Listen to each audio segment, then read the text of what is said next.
नमस्कार, mid day agenda देख रहे हैं आप। मैं हूं आपके साथ राजश्री थवाइत। आज बात होगी एसआईआर पर। जी हां, वोट लोकतंत्र की सबसे पवित्र ताकत। लेकिन भोपाल से जो सच सामने आया है वो बताता है कि हमारी वोटर लिस्ट अब सबसे बड़ा झूठ बनती जा रही है। तो आज के मिड डे एजेंडा में सवाल सिर्फ इतना नहीं कि 3 लाख मृत लोग वोटर लिस्ट में कैसे जिंदा हैं। सवाल ये भी है, क्या ये चुनावी सिस्टम की गलती है या फिर गड़बड़ी के नाम पर छिपाई जा रही है कोई बड़ी चाल। गोविंदपुरा से लेकर नरेला तक, जहां घरों में लोग मिले नहीं पर लिस्ट में नाम मौजूद है, जहां लोग हमेशा के लिए शहर छोड़ चुके हैं पर कागजों पर आज भी मतदाता हैं। आज यही जानने की कोशिश करेंगे, क्या ये लापरवाही है, लूट है या फिर लोकतंत्र के साथ की जा रही सबसे खतरनाक छेड़छाड़। क्योंकि सवाल ये भी उठता है कि अगर वोटर लिस्ट ही भरोसेमंद नहीं है तो चुनाव का भरोसा किस पर।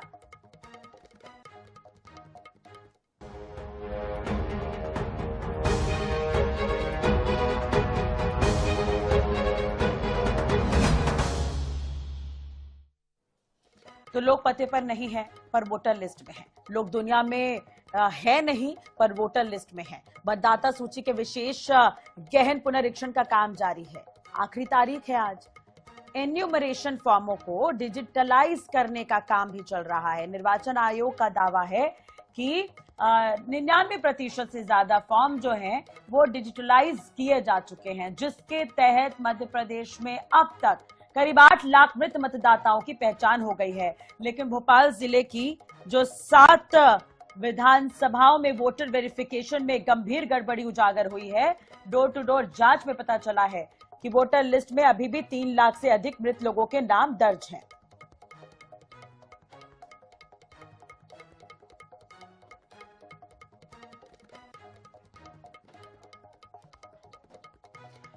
तो आपको ये भी बता दें कि 1 लाख से ज्यादा लोग परमानेंट शिफ्ट या अनुपस्थित पाए गए हैं। 21 लाख से अधिक मतदाताओं में से ऐसे 4,04,711 नाम मिले हैं। सबसे ज्यादा जो गड़बड़ी है वो गोविंदपुरा में मिली है। यहां 27,000 से अधिक लोग पते पर मिले ही नहीं। इसके अलावा 6,000 से ज्यादा जो लोग हैं, उनके अधिक लोग जो है लोगों के नाम सूची में दर्ज पाए गए। ऐसी गड़बड़ी के मामले में नरेला दूसरे नंबर पर है। यहां 5,000 से अधिक जो मृत वोटर सूची में मिले। कल यानी कि बुधवार को जारी रिपोर्ट में नो मैपिंग में 1,88,808 वोटर जो है वह दर्ज हुए। देर शाम तक स्क्रीनिंग कर ऐसे 37,778 नाम नो मैपिंग से हटाए गए। ज्यादातर को मृत, एब्सेंट, परमानेंट, शिफ्टिंग और अन्य श्रेणियों में दर्ज किया गया। अब सवाल उठ रहे हैं कि मैपिंग वाले वोटरों को पहले नो मैपिंग में क्यों डाला। आज आखिरी तारीख है, देखते हैं क्या होता है। हमारे साथ खास मेहमान जुड़ेंगे, उनसे बातचीत करने की भी हम कोशिश करेंगे। तो हमारे साथ राम पांडे जी इस वक्त जुड़े हुए हैं, उनसे बातचीत कर लेते हैं। और भी मेहमान है जो हमारे साथ जुड़ेंगे। राम पांडे जी, बहुत बहुत स्वागत है आपका। कांग्रेस प्रवक्ता राम पांडे जी हमारे साथ जुड़े हुए हैं। सबसे पहले तो राम जी देखिए, एसआईआर पर लगातार सवाल उठे हैं। अब तो कहीं ना कहीं जो आशंका थी, जो अंदेशा जताया जा रहा था, वो वाकई देखने को मिल रहा है। कई लोग मृत हैं लेकिन उनके नाम वोटर लिस्ट में, कई लोग वहां पर मौजूद हैं ही नहीं लेकिन उनके नाम वोटर लिस्ट में जरूर नजर आ रहे हैं। क्या कहेंगे इस पर? देखिए कि जो भी चुनावी ग्रेडेशन चलता है और लिस्ट की जो अपडेट होती है हमेशा से होती आई है, और विधानसभा चुनाव में भी होती हैं, लोकसभा चुनाव में भी होती हैं, नगर निगम चुनाव में भी होती हैं। तो इतनी बार सूची को अपडेट करने के बाद भी, अभी कुछ दिन पहले विधानसभा चुनाव हुआ था तब भी अपडेट की गई थी। तो आखिर क्या कारण है कि इतनी गड़बड़ियां क्यों पाई जा रही हैं? क्यों इतने ज्यादा मृत लोगों के नाम अब तक सूची में थे? क्यों इतने ज्यादा लोगों के नाम 2 से 3 जगह वोटर लिस्ट में हैं? क्यों नरेला में एक ही घर में 200 वोट पाए जा रहे हैं? क्यों गोविंदपुरा की सीट में लाखों मृत लोगों के नाम हैं? क्योंकि कुछ दिन पहले विधानसभा चुनाव हुए थे, उसमें सब कुछ हो चुका था। उसके पहले लोकसभा चुनाव हुए थे, उसमें भी सब कुछ हो चुका था। तो जो भी चुनावी कार्रवाई चल रही है, पहले की भी सरकारें कराती थी, लेकिन पहले की सरकारों की नीयत साफ होती थी। 2014 के पहले चाहे अटल जी की सरकार क्यों ना हो, उंगलियां नहीं होती। कांग्रेस की सरकार हो, वीपी सिंह की हो, मोरारजी देसाई की हो, 2014 तक चुनाव आयोग पर किसी ने भी उंगली नहीं उठाई। लेकिन 2014 के बाद देखा जा रहा है कि ईवीएम से वोटिंग बढ़ाकर बीजेपी को जिताया जा रहा है। चुनाव के एक दिन पहले 10,000 रुपया खातों में डाला जा रहा है, जो कि चुनावी प्रक्रिया का उल्लंघन है, चुनाव आचार संहिता का उल्लंघन है। बिहार में जो 10,000 रुपया डाला गया है मतदान के एक दिन पहले, 2 दिन पहले, 3 दिन पहले, किसानों के खाते में जो मतदान के 1, 2, 3 दिन पहले जो पैसा डाला गया है, चुनाव आयोग चाहे तो बिहार के चुनाव को तुरंत निरस्त कर सकता है। तो ऐसी बड़ी बड़ी गड़बड़ियां की हैं। सुप्रीम कोर्ट ने कहा कि पारदर्शिता होनी चाहिए, ठीक है, तो सुप्रीम कोर्ट को ही हटा दिया। आप देखिए, चुनाव आयोग की नियुक्ति में जब सुप्रीम कोर्ट ने कहा कि पारदर्शिता बढ़ाइए, तो सुप्रीम को ही हटा दिया। और अमित शाह जी संसद में कहते हैं सुप्रीम कोर्ट ने कहा था कि सुप्रीम कोर्ट को हटा दीजिए। ठीक है। मतलब इतना हाँ, उन्होंने वहां हाँ, घटिया बाकी बयान दिया। मेहमान भी जुड़ गए हैं, उनका परिचय मैं करवा देती हूँ पहले, उसके बाद में दोबारा आपके पास आऊंगी। मंजरी जैन जी बीजेपी प्रवक्ता हमारे साथ जुड़े हुए हैं, उम्मीद है कि आप सुन भी रहे होंगे राम जी को। संजय सिंह निर्वाचन अधिकारी है, हमारे साथ जुड़े हुए हैं, बहुत बहुत स्वागत है आपका भी। रमेश शर्मा जी हैं, वरिष्ठ पत्रकार, हमारे साथ जुड़े हुए, आपका भी बहुत बहुत स्वागत है। सबसे पहले तो हमारे साथ संजय सिंह जी जुड़े हैं, उनसे हम जमीनी हकीकत समझने की कोशिश करते हैं। संजय जी, ये लापरवाही आपके सामने भी है, आपने भी देखा ये लापरवाही सामने आई है। हालांकि मीटिंग भी होनी है इलेक्शन कमीशन की आज, और बड़े अधिकारी भी मौजूद रहेंगे, एसआईआर की डेट बढ़ सकती है, लेकिन बड़ा सवाल ये उठ रहा है कि 2003 में भी एसआईआर हुआ था, और एसएसआर की प्रक्रिया तो हर साल होती है, चुनाव आते हैं उससे पहले भी होती है। तो क्या हम ये मानकर चलें कि एसआईआर भले इतने लंबे समय बाद हो रहा है, लेकिन एसएसआर तो होता रहा है, तो उसमें भी ध्यान नहीं दिया गया, और अभी जब एसआईआर की प्रक्रिया हुई है तो ये तमाम तरह की लापरवाही है। उदाहरण एक जगह का है, लेकिन प्रभाव हर जगह दिखेगा इसका।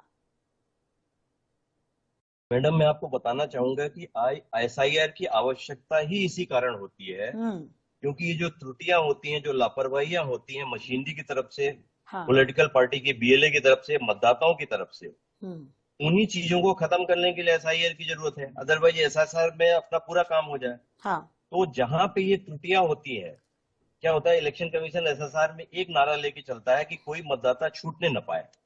छूटने नहीं पाया तो बेनिफिट ऑफ डाउट कई बार ऐसे लोगों को मिल जाता है जो वाकई में मतदाता सूची से नाम हटाने की आवश्यकता है, लेकिन किसी कारणवश वो बच जाते हैं। तो इसको त्रुटि में भी ले सकते हैं और इसको पॉलिसी में भी ले सकते हैं, ऑफ कोर्स, नंबर 1। नंबर 2, इसमें जिस भी बीएलओ ने उस समय नाम उसका हटाया जाना था, नहीं हटाया, निश्चित रूप से चुनाव आयोग उनके विरुद्ध कार्रवाई तो करती ही है, ये किस लेवल की है। लेकिन मैं एक चीज और आपको बताना चाहूंगा कि इसके लेवल है, 5-6 लेवल है। ये पॉलिटिकल पार्टियों के संज्ञान में ये पूरे कार्य किए जाते हैं, नाम हटाने के और नाम डालने के, सभी चीजें, ठीक है ना। तो जितने हमारे 5 स्टेक होल्डर हैं, जिसमें पॉलिटिकल पार्टी भी शामिल है, अगर जिम्मेवारी की बात है तो जिम्मेवारी सभी की है, ऑफ कोर्स। बीएलओ और हमारा जो अमला है, भोपाल में इतनी लापरवाही कैसे हो गई? 12 आईएएस हैं जिनके गणना पत्रक भी लंबित हैं, आज पत्रक जमा करने का आखिरी दिन है, और सबसे अहम बात यह है कि 4 नवंबर से ये प्रक्रिया शुरू हुई, डेट भी बढ़ाई गई, तो लापरवाही कैसे हो गई? ये तो मशीनरी गलती नहीं होगी, जहां तक डोर टू डोर जाना था। आउट ऑफ बॉक्स, जी, मैं आपको एक आउट ऑफ बॉक्स बात कहना चाहता हूँ। असल में क्या है कि चुनाव और जो मतदान, ये आदमी का राइट है, ये संविधान ने इसको राइट दिया। अगर ये ड्यूटी बन जाए तो इस तरह की दिक्कतें समाप्त हो जाएंगी। उसका कारण मैं आपको समझा रहा हूँ। पूरी जिम्मेवारी एसआईआर की सिर्फ बीएलओ की है, ऐसा जनता मान के चलती है, पॉलिटिकल पार्टी मान के चलती है, मीडिया मान के चलता है, लेकिन ऐसा नहीं है। जिम्मेवारी मतदाता को भी निभानी चाहिए। नहीं तो मृत लोगों की जिम्मेदारी हम कैसे निभाएंगे? जो मृत लोग हैं उनकी जिम्मेदारी कैसे? उनके परिजनों को निभाना चाहिए। नहीं तो 3 लाख से ज्यादा मृत वोटर कैसे आ गए इसमें? नहीं कटे वो, उनका नाम नहीं काट पाए वो, क्योंकि उन्होंने जब डोर टू डोर सर्वे किया गया है, 12 आईएएस है जिन्होंने अपना गणना पत्रक ही नहीं दिया, तो ये तो लापरवाही है। फिर गणना पत्रक अगर आईएएस ने नहीं दिया तो आईएएस की गलती है, बीएलओ की गलती है। हाँ, तो ये तो मशीनरी गलती आप नहीं मुझे बताइए, गणना पत्रक देना आईएएस एसआईआर को लिया जा रहा है, बीएलओ क्या करेगा? जी जी, चलिए आप तो फेवर करेंगे ही, रमेश जी भी हमारे साथ जुड़े, हमसे बातचीत करेंगे, लेकिन ठीक है, फेवर की देखिए बात जो नहीं कर रहा हूं, गलतियां मैंने हैं वो हम पहले ही बता कहा। रहे हैं, जो गलतियां हैं वो हम आपको बता रहे हैं। मंजरी जी हमारे साथ जुड़ी हुई है, मंजरी जी से बात कर लेते हैं। मंजरी जी, आप सुन रही थी राम जी को, क्या कुछ कहेंगे इस पर? लापरवाही तो है, बार बार एसआईआर को लेके कांग्रेस सवाल उठाती रही है, लेकिन अब तो कांग्रेस को बोलने का मौका भी मिल गया यहाँ पर।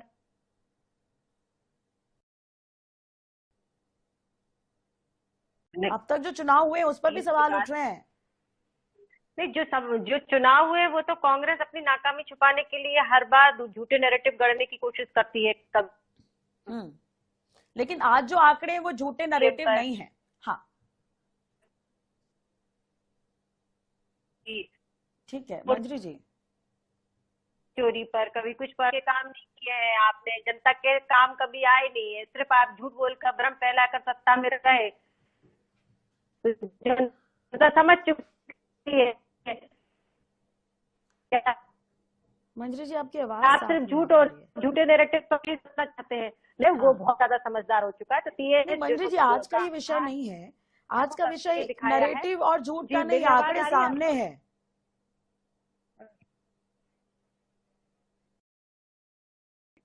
नहीं देखिए ऐसा नहीं है, सरकार की मंशा तो ये है कि पारदर्शिता और शुद्धिकरण हो।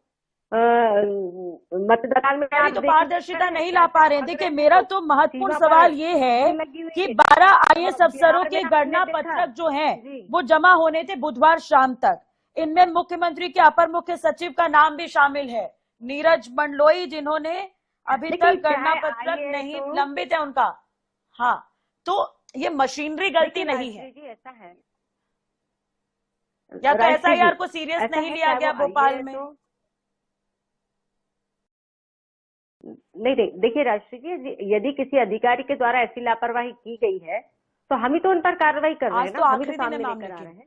मंजरी जी आज तो आखिरी दिन है। तो साफ है, हाँ आखिरी दिन है, तो उनके ऊपर कार्रवाई भी होगी और जो कदम उठाए जा सकते हैं कि एसआईआर को कैसे पारदर्शिता के साथ उसका शुद्धिकरण हो, वो भी सारे स्टेप्स उठाए जाएंगे। सरकार उसके लिए निर्णय लेगी। चुनाव आयोग सबसे प्रमुख तो चुनाव आयोग है, तो चुनाव आयोग को निर्णय लेना है कि वो क्या कार्रवाई करते हैं। सरकार तो यही चाहती है कि भाई पारदर्शिता के साथ चुनाव हो, पारदर्शिता के साथ जो है वो मतदाता सूची। ठीक है, रमेश जी हमारे साथ जुड़े, उनसे बातचीत। रमेश जी, पारदर्शिता आएगी ऐसे में? देखिए मोटे तौर पर मुझे जो लग रहा है ये दो अलग अलग बातें हैं। एक गणना पत्रक का समय पर ना आना, हाँ। और दूसरा मृतक व्यक्तियों के नाम मतदाता सूची में होना। और सबसे ज्यादा गलती भोपाल में है। देखिए मेरी आवाज आ रही है आपको? बिल्कुल। अच्छा, मेरा मानना ये है कि अगर मृतक लोगों के नाम मतदाता सूची में हैं तो इसके लिए दो लोग जिम्मेदार हैं। एक तो खुद मतदाता जिम्मेदार है और दूसरा राजनीतिक दल, दोनों जिम्मेदार हैं। उसमें भाजपा भी जिम्मेदार है और कांग्रेस भी जिम्मेदार है। भाई चुनाव आयोग का एक कर्मचारी आपके घर पर दस्तक देता है, वो अकेला तो आता नहीं है, उसके साथ जो मान्यता प्राप्त दल है उनके प्रतिनिधि आते हैं। तो स्वाभाविक रूप से जो उस वार्ड का पार्षद होता है, उस वार्ड का पदाधिकारी होता है, उसको पता होता है कौन मर गया और कौन जिंदा है। तो अगर बाय द वे मतदाता जानकारी नहीं दे रहा है मृतक की, तो उनके साथ जो एजेंट होते हैं राजनीतिक दलों को, उनको ये बात बतानी चाहिए ताकि वो मृतक लोगों के नाम उसमें से हट जाएं। तो इसके लिए मतदाता स्वयं जिम्मेदार है और राजनीतिक दल स्वयं जिम्मेदार है। अब दूसरा जो आता है कि समय पर पत्रक जमा ना होना, निश्चित रूप से इस मामले में अधिकारियों की गलती है और समय पर ये पत्रक जमा होने चाहिए। और अगर जांच हो रही है उसमें मृतक लोगों के नाम सामने आ रहे हैं, ऐसे मतदाताओं के नाम सामने आ रहे हैं जिनका 1 से 2 स्थानों पर है, तो मैं समझता हूं इस कार्रवाई का अब स्वागत किया जाना चाहिए। देर आए दुरुस्त आए, पहले जो हो गया वो ठीक है, लेकिन अगर इस तरीके से ये नाम सिंगल नाम डलेगा, सिंगल नाम डलने के अलावा मृतक लोगों के नाम हटेंगे, फर्जी मतदाताओं के नाम हटेंगे, मैं समझता हूं इससे कहीं ना कहीं जो हमारी मतदाता सूचियां हैं वो ठीक होगी, उस चुनाव में पारदर्शिता होगी, पवित्रता होगी। नहीं, लेकिन वोटर लिस्ट में ही अगर इतनी गड़बड़ी होगी तो आप समझ रहे हैं कितना ज्यादा इसका असर देखने को मिलेगा। ये तो गलती हम भोपाल की बता रहे हैं, हो सकता है बाकी राज्यों में भी जहां पर एसआईआर की प्रक्रिया हुई है तो वो गलतियां भी निकलेंगी। तो गलती सुधारने के लिए क्या 1 महीना और समय दिया जाए?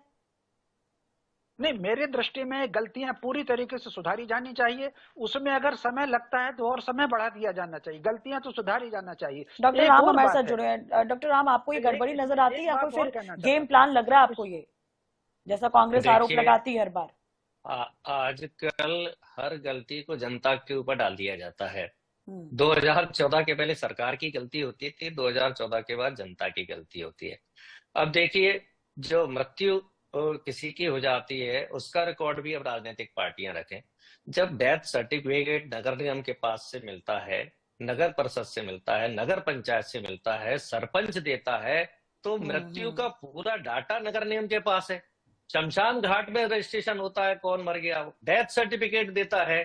तो जब हर जगह से डेथ सर्टिफिकेट मिल रहा है, हर जगह से जन्म का सर्टिफिकेट मिल रहा है, मृत्यु प्रमाण पत्र, जन्म प्रमाण पत्र बनाना अब कंपलसरी हो गया है, तो उसके बगैर राशन नहीं मिलेगा, उसके बगैर कई तरह की योजनाओं का लाभ नहीं मिलेगा। तो ये सारा ऑलरेडी नगर निगम सरकार के पास, बीजेपी के सरकार के पास ऑलरेडी अवेलेबल है। तो फिर राजनीतिक पार्टियों को क्यों दोष दिया जा रहा है कि मोहल्ले में कौन किसकी मृत्यु हो गई और राजनीतिक पार्टियां उसका हिसाब किताब रखें? और राजनीतिक पार्टियों के जो पदाधिकारी होते हैं बेचारे फ्री में सर्विस देते हैं। हम लोग अपनी पार्टी में फ्री में काम करते हैं। मंजरी जी कुछ कह रही थी, आपने सुना होगा शायद, उस पर जवाब आपका। हाँ, मिलती है उस काम के लिए। मंजरी जी कुछ कह रही थी, आपने सुना होगा। कांग्रेस हर बार अपनी भड़ास निकालती है।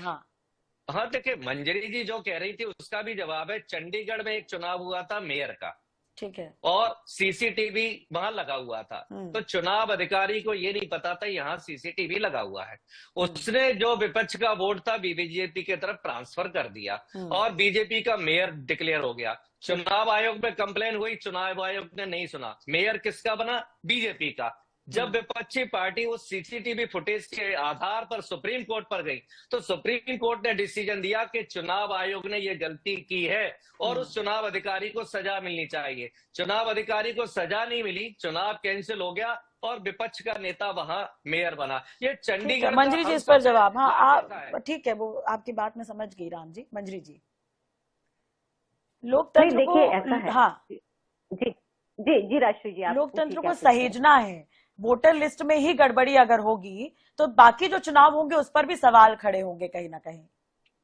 देखिए, वोटर लिस्ट की जो कमियां थी या गलतियां थी उनको सुधारने के लिए तो एसआईआर किया जा रहा है ना। तो निश्चित तौर पर ये सरकार, लेकिन महीने भर में प्रॉपर हुआ नहीं, ये सवाल है। नहीं, जिन लोगों ने लापरवाही की है ना उनके ऊपर तो कार्रवाई होगी। और ये जो हमारे जो वरिष्ठ पत्रकार महोदय रमेश भाई साहब जो कह रहे थे कि राजनीतिक पार्टियों की भी जिम्मेदारी होती, तो मैं तो ऐसे स्वीकार करती थी जितनी हमारी जिम्मेदारी नहीं। लेकिन देखिए, एक महीने का समय काफी है, ये कहा जा रहा था, बार बार कहा जा रहा था कि एक महीने का समय काफी है। बाद में इसकी तारीख, डेडलाइन है जो थोड़ी बढ़ाई गई, लेकिन उसके बावजूद जब इतना समय मिला तो काम तो प्रॉपर हुआ नहीं। अगर ऐसा कुछ लगता है, आपकी आवाज स्पष्ट नहीं आ पा रही है मंजरी जी, माफ करिए। ठीक है, अटक अटक कर आप, नहीं आपकी आवाज आ रही है? हाँ, जगह कुछ सुधारे जाएंगे। जी, अब आ रही है मेरी आवाज ठीक से? जी जी। या फिर आप कहिए कि मेरे को फोन लाइन से ले लें स्टूडियो में। जी मंजरी जी, आपकी आवाज आ रही है अभी? हाँ, आ रही है ना। थोड़ा सा कम है। राष्ट्रीय जी देखिए, राष्ट्रीय जी पहले क्या होता था, जब ये मतदाता सूची के सर्वे वगैरह होता था, तो जैसे स्वयं के आधार पर कि मैंने एक शपथ पत्र दे दिए कि मेरे घर में इतने लोग हैं, तो इतने सघन तरीके से नहीं होता था। अभी जो मतगणना होती थी हर चुनाव के बाद, जो राम पांडे जी कह रहे थे, लेकिन इसीलिए तो ये सघन पुनरीक्षण किया जा रहा है कि इससे कि हम लेकिन आप अभी भी मेरा सवाल नहीं समझ पाए। देखिए, महीना भर हो गया, महीने भर से समय और बढ़ा दिया गया, काम होना चाहिए था, अधिकारियों की लापरवाही, अब इस पर कार्रवाई होगी, लेकिन वोटर लिस्ट में तो गड़बड़ी है। संजय जी शायद मेरे सवाल को समझ पाए। संजय जी, गड़बड़ी तो है इस पर, अब इस पर क्या हो सकता है, क्या किया जा सकता है? सुधारा जाएगा, उसको सुधारा जाएगा। मतदाता सूची के साथ, लेकिन महीने भर का तो जो समय था उस पर भी तो काम हो सकता था सर। पहले भी हम इस पर चर्चा करते आए हैं कि बहुत ज्यादा काम है। कई लोग डिप्रेशन में चले गए, कई बेलों की तरफ से शिकायत की गई कि हमारे पास और भी काम है, ऊपर से ये काम भी दे दिया गया है। क्या यही कारण है कि प्रॉपर तरीके से ये काम नहीं हो पाया एसआईआर का? मैडम, मैं आपका पॉइंट समझ गया। मैं मतदाताओं को आपके माध्यम से बताना चाहूंगा कि कोई भी ऐसा मतदाता नहीं होगा एसआईआर में जो पात्र होगा, उसका नाम जो है मतदाता सूची में शामिल नहीं हो, वो डिबार हो जाए, मतलब उसको जो है उसे बाहर कर दिया जाए। देखिए, ये पहली प्रक्रिया है जिसपे मैपिंग हो रही है।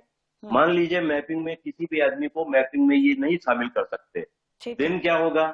उसके बाद 10-11 दस्तावेज जो है चुनाव आयोग ने नियुक्त किए हैं, वो अभियान चलाया जाएगा। उसके अंतर्गत उनको ये एम्फसाइज किया जाएगा, ये स्टेब्लिश किया जाएगा कि ये यहीं के मतदाता है, इनका नाम यहाँ होना चाहिए। उसके बाद तीसरी श्रेणी है बीएलओ और ईआरओ का डिस्क्रिशन, विवेकाधिकार।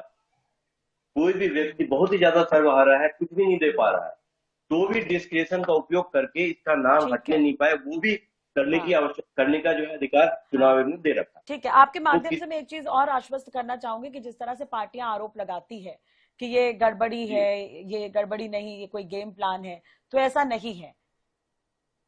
ये गलती हुई है, उसको बाद में करेक्ट किया जाएगा। ये प्रोसेस जो आप बता रहे हैं बिल्कुल ये वाकई जानकारी के लायक है। वाकई मैडम, मैं तो ये हर किसी को बताता हूँ। रमेश जी कुछ कह रहे हैं, उनकी बात सुन लेते हैं। रमेश जी, नहीं, मेरा कहना ये है कि मृत अगर भोपाल में जो पाए गए हैं उसमें 2 एमएलए कांग्रेस के हैं, 17-18 पार्षद कांग्रेस के हैं, उनके वार्ड में भी ये लोग पाए गए हैं। ये जो पाए गए हैं, क्योंकि सरकार बहुत सारी चीजों के लाभ देती है, कहीं फ्री गेहूं दे रही है, कहीं कुछ दे रही है, तो योजना पूर्वक लोग अपने यहाँ के मृतकों के नाम नहीं हटाते।